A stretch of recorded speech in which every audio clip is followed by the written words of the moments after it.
नमस्कार भागवत प्रेमियों। द्वारका में यदुवंशी और श्री कृष्ण के वंशज प्रभास सागर के पवित्र जल में स्नान करने के लिए और तप साधना के लिए प्रभास सागर के तट पर गए। वहां पर वे जाकर शराब के नशे में धुत नाच गाना करने लगे और शराब के नशे में यदुवंशी एक दूसरे पर आरोप प्रत्यारोप लगाने लगे और एक दूसरे से झगड़ते हुए गांधारी के सांप के प्रभाव से एक दूसरे को मौत के घाट उतारने लगे। यह सब देख बलराम जी ने दुख से जल समाधि ले ली और श्री कृष्ण ने अपने सारथी को हस्तिनापुर भेजा कि वह अर्जुन को द्वारिका लेकर आए। भागवत प्रेमियों, श्रीमद् भागवत महापुराण के अब से पहले अध्यायों में हम श्री कृष्ण के द्वारका गमन की और श्री कृष्ण के द्वारका में राजोचित स्वागत की, परीक्षित के जन्म की कथा और धृतराष्ट्र और गांधारी के वन गमन की कथा सुन चुके हैं। श्रीमद् भागवत प्रेमियों, आज हम श्रीमद् भागवत महापुराण के 14वें अध्याय में युधिष्ठिर के अपशकुन देखकर मन में शंका करने और अर्जुन के द्वारका से लौटने की कथा सुनेंगे। तो चलिए कथा का शुभारंभ करते हैं। सूत जी कहते हैं, सज्जनों से मिलने और पुण्य श्लोक भगवान श्री कृष्ण अब क्या करना चाहते हैं, यह जानने के लिए अर्जुन भगवान कृष्ण के सारथी के साथ द्वारका पहुंच गए। कई महीने बीत जाने पर भी जब अर्जुन वहां से नहीं लौटे तो धर्मराज युधिष्ठिर को बड़े ही भयंकर अपशगुन दिखने लगे। उन्होंने देखा कि काल की गति बड़ी ही विकट हो गई है। जिस समय जो ऋतु होनी चाहिए उस समय वह नहीं होती और उनकी क्रियाएं भी उल्टी ही होती हैं। लोग बड़े ही क्रोधी, लोभी और असत्य परायण हो गए हैं। अपने जीवन निर्वाह के लिए लोग पापपूर्ण व्यापार करने लगे हैं। सारा व्यवहार कपट से भरा हुआ होता है, यहाँ तक कि मित्रता में भी छल मिला रहता है। पिता माता, सगे संबंधी, भाई, पति पत्नी सब झगड़ा करने में लगे रहते हैं। कली काल के आ जाने से लोगों का स्वभाव ही लोभ, दंभ आदि अधर्म से भर गया है और प्रकृति में भी अत्यंत अरिष्ट सूचक अपशकुन होने लगे हैं। यह सब देखकर युधिष्ठिर ने अपने छोटे भीमसेन से कहा। युधिष्ठिर ने कहा, भीमसेन, अर्जुन को हमने द्वारका के लिए भेजा था कि वे वहां जाकर पुण्य श्लोक भगवान श्री कृष्ण क्या कर रहे हैं इसका पता लगा कर आए और संबंधियों से मिलाए। तब से अब तक 7 महीने बीत गए हैं। हे भीम, किंतु हमारे छोटे भाई अर्जुन अब तक लौट कर नहीं आए हैं। मैं ठीक ठीक समझ नहीं पाता हूँ कि अर्जुन के यहाँ न आने का क्या कारण है। भीम, कहीं देवऋषि नारद के द्वारा बताया हुआ वह समय तो नहीं आ पहुँचा है जिसमें भगवान श्री कृष्ण अपनी लीला विग्रह का संवरण करना चाहते हैं। उन्हीं भगवान की कृपा से हमें यह संपत्ति, राज्य, स्त्री, प्राण, कुल, संतान, शत्रुओं पर विजय और स्वर्ग आदि लोकों का अधिकार प्राप्त हुआ है।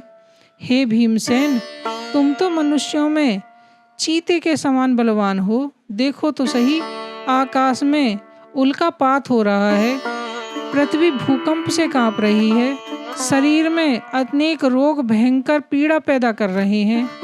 इनसे इस बात की सूचना मिलती है कि जल्दी ही हमारी बुद्धि को मुंह में डालने वाला कोई उत्पात होने वाला है। प्यारे भीम, मेरी बाई जांघ, आंख और भुजा बार बार फड़क रही है। मेरा हृदय जोर जोर से धड़क रहा है।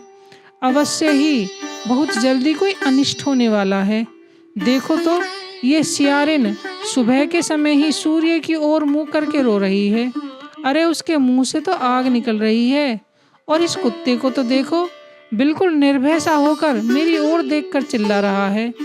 भीम, गौ जैसे अच्छे पशु भी मुझे अपनी बाईं साइड करके निकलते हैं और गधे जैसे पशु मुझे अपनी दाहिनी ओर करके निकल जाते हैं। मेरे घोड़े आदि वाहन मुझे रोते हुए दिखाई दे रहे हैं।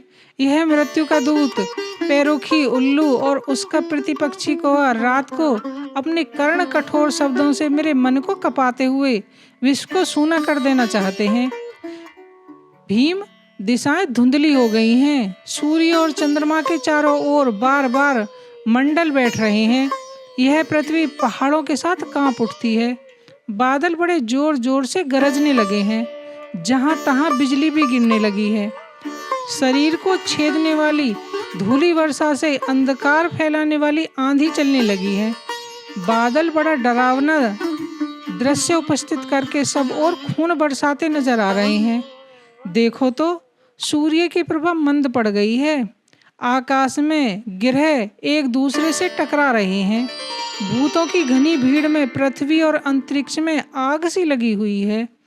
देखो तो नदी नद तालाब लोगों के मन बड़े दुखी हो रहे हैं। घी से अब आग नहीं जल रही। यह भयंकर काल न जाने क्या करके छोड़ेगा।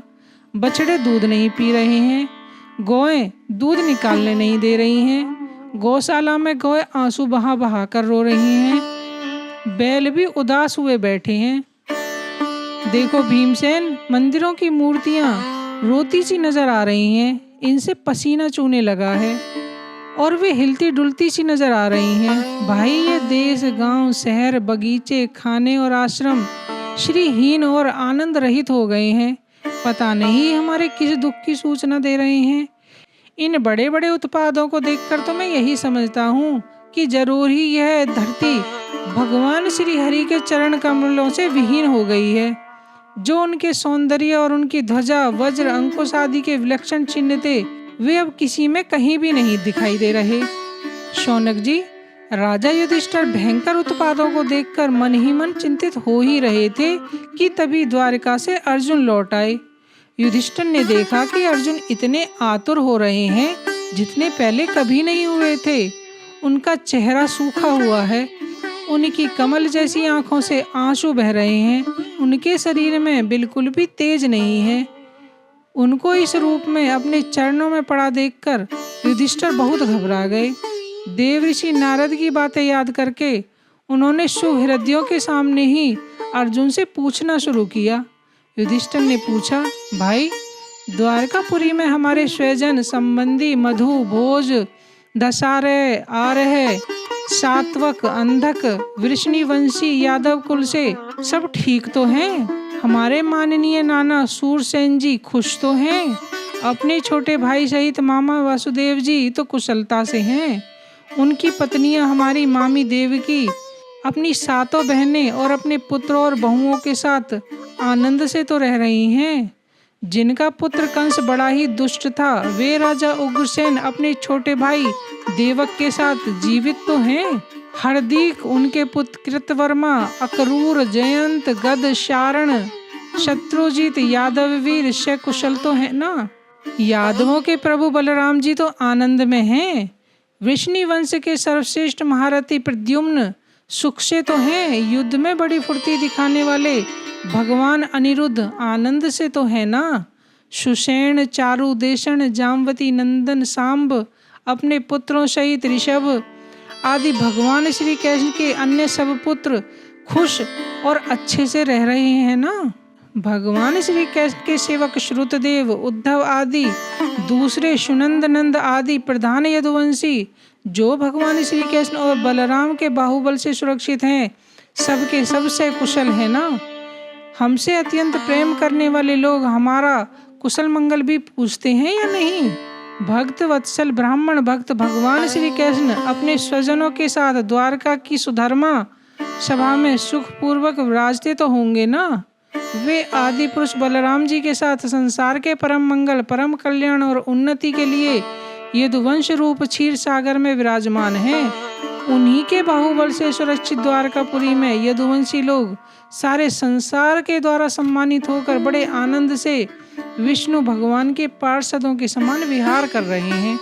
सत्यभामा आदि 16,000 रानियां प्रधान रूप से चरण कमलों की सेवा में रत रहकर उनके द्वारा युद्ध में इंद्र आदि देवताओं को भी हराकर इंद्राणी के भोग योग्य और उन्हीं के अभिष्ट पारिजात आदि वस्तुओं का उपभोग करती होंगी। यदुवंशी वीर श्री कृष्ण के बाहुदंड के प्रभाव से सुरक्षित रहकर निर्भय रहते हैं और बलपूर्वक लाई हुई बड़ी बड़ी देवताओं के बैठने योग्य सुधर्म सभा को अपने चरणों से आक्रांत करते हैं। भाई अर्जुन, यह बताओ कि तुम खुद तो कुशल हो ना? मुझे तो तुम श्रीहीन दिख रहे हो। वहाँ बहुत दिनों तक रहे, कहीं तुम्हारे सम्मान में तो किसी प्रकार की कमी नहीं हुई? किसी ने तुम्हारा अपमान तो नहीं कर दिया? कहीं किसी ने दुर्भावपूर्ण अमंगल शब्द कह तुम्हारा चित्त दुखी तो नहीं कर दिया? कहीं ऐसा तो नहीं कि कोई बड़ी आशा से तुम्हारे पास आए हों और याचकों को उनकी मांगी हुई वस्तु या उन्हें देने की प्रतिज्ञा करके तुम नहीं दे पाए हो? कहीं तुम्हें इस बात का तो कोई दुख नहीं है? तुम सदा शरणागतों की रक्षा करते आए हो। कहीं किसी भी ब्राह्मण, बालक, गौ, बूढ़े, रोगी, अबला या अन्य किसी प्राणी का जो तुम्हारी शरण में आया हो, तुमने उसका त्याग तो नहीं कर दिया? कहीं तुमने अगम्य स्त्री से समागम तो नहीं कर लिया, या गमन करने योग्य स्त्री के साथ असत्कार पूर्वक समागम तो नहीं किया? कहीं मार्ग में अपने छोटे या बराबर वालों से हार तो नहीं गए तुम? या भोजन करने योग्य बालक और बूढ़ों को छोड़कर तुमने अकेले ही तो भोजन नहीं कर लिया? मेरा विश्वास है कि तुमने ऐसा कोई भी निंदा से भरा हुआ काम नहीं किया होगा जो तुम्हारे करने योग्य नहीं था। हो न हो अपने प्रिय प्रियतम अभिन्न हृदय परम सुहृदय भगवान श्री कृष्ण से तुम रहित हो गए हो। इसी से अपने आप को शून्य मान रहे हो। इसके सिवा कोई दूसरा कारण तो मुझे दिखाई नहीं देता जिससे तुमको इतनी मानसिक पीड़ा हो रही हो। इस प्रकार युधिष्ठिर अनेकों प्रकार से सवाल करके अर्जुन से उसके मन की व्यथा जानने का प्रयास कर रहे थे।